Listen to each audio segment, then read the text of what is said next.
Welcome back. आज मैं इंसान के एक बिहेवियरल ट्रेट, एक एटीट्यूड या फिर एक मॉरल जजमेंट के बारे में बात करना चाहूंगी। और मैं बात कर रही हूँ सेल्फिशनेस की। वैसे इसे कई बार हम एक इमोशन मान लेते हैं, क्योंकि वो रिस्पॉन्स ट्रिगर होता है इमोशन ऑफ फियर से। Fear of scarcity, fear of losing control और fear of burnout. And when we act selfishly, we feel a mix of guilt, shame, and a label of self preservation. So, to explain that label, we describe it as instant emotional state of feeling entirely consumed by our own urgent needs. According to psychology वो इस trait को moral judgement से दूर रखता है और उसे redefine करता है via lens of human motivation, development and survival. इसकी चार ब्रांचेस हैं to explain it. First one evolutionary psychology, जो कहती है it is necessary, and the logic behind is early humans who prioritized their own food and safety and survived to pass on their genes. It also keeps space to explain cooperation, that is, helping others, also known as reciprocal altruism, which ensures our own long term survival. Second one is development psychology, which emphasizes how toddlers are cognitively unable to understand others' perspective.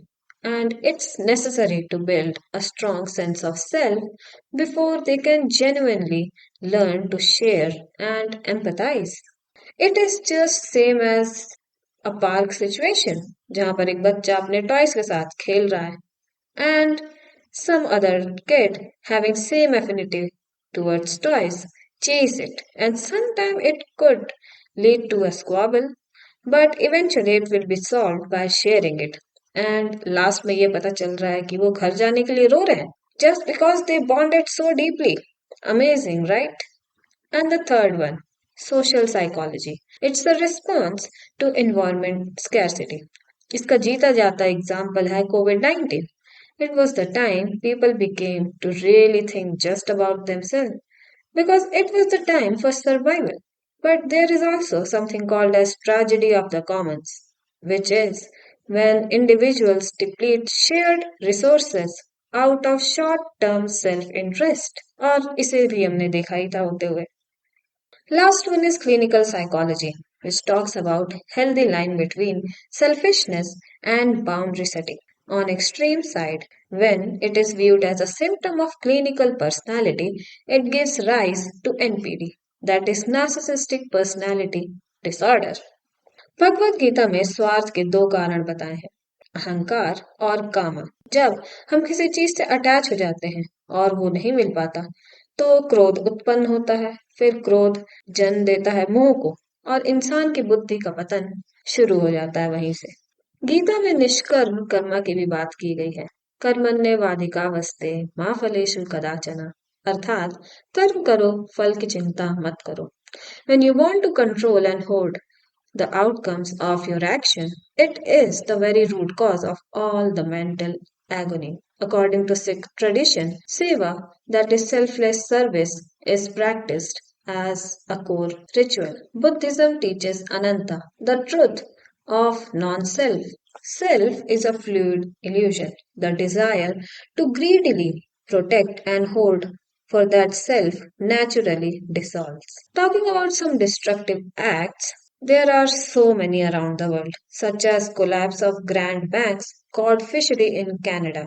For profit, corporate overfished that region, which resulted in permanently destroying of an entire ecosystem.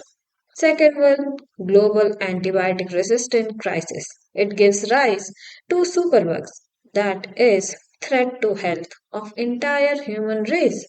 There are also ultimate acts of selfless cooperation, such as one that is found in nature in vampire bats. These bats will starve to death if they go 70 hours without blood. So they share and keep a mental log of helper and cheater. Second one, the liquidation of Chernobyl. In Ukraine during 1986, in nuclear disaster, three volunteer engineers, Alexei, Valyn, and Boris, stepped forward for what was considered as a suicide mission. They wore diving gear and swam through highly radioactive water beneath the burning reactor to manually open a release valve. Their self sacrifice prevented a secondary thermal explosion that would have burned half of Europe entirely inhabitable. As a fellow human, I guess this trait just gives rise to both heroes and holders. But it's a constant inner fight and struggle if both of them exist inside you. How this split into two extreme paths based on crisis. ये चीज कुछ दिनों से मुझे काफी दो तरफा में बांट कर रखती है। एक तरफ कहता है मी अगेंस्ट द वर्ल्ड और दूसरा वी सर्वाइव टुगेदर। पर जब हम रिजल्ट्स के लिए ही सब कुछ कर रहे हैं, how not to be attach to it. हम संपत्ति चाहते हैं, हम अच्छी लाइफस्टाइल चाहते हैं, हम बेटर फ्यूचर चाहते हैं। तो उस प्रोसेस में अगर एक इंसान अपने आप को झोंक दे, रात दिन दोपहर सब कुछ एक कर दे और वो रिटर्न में कुछ भी एक्सपेक्ट ना करे, मतलब बिल्कुल भी नहीं, फिर जब कोई एडवाइस दे कि कर्म करो फल की चिंता मत करो, मुझे ये बहुत सुपरफिशियल लगता है। How can I not expect it if I was invested my self so much? But this all constant juggling and jittery comes to an end when you realize that life never ever happens according to what we want. This randomness, uncertainty, desires, and outcomes just spikes our cortisol level and left us questioning and sobbing. What did I do wrong? Didn't I deserve it? Thankfully, I have a great support system that tells me, yes, you didn't deserve it. It's so amazing how this trait comes to reality when we are in danger. How empathy stops and something else takes over our mind.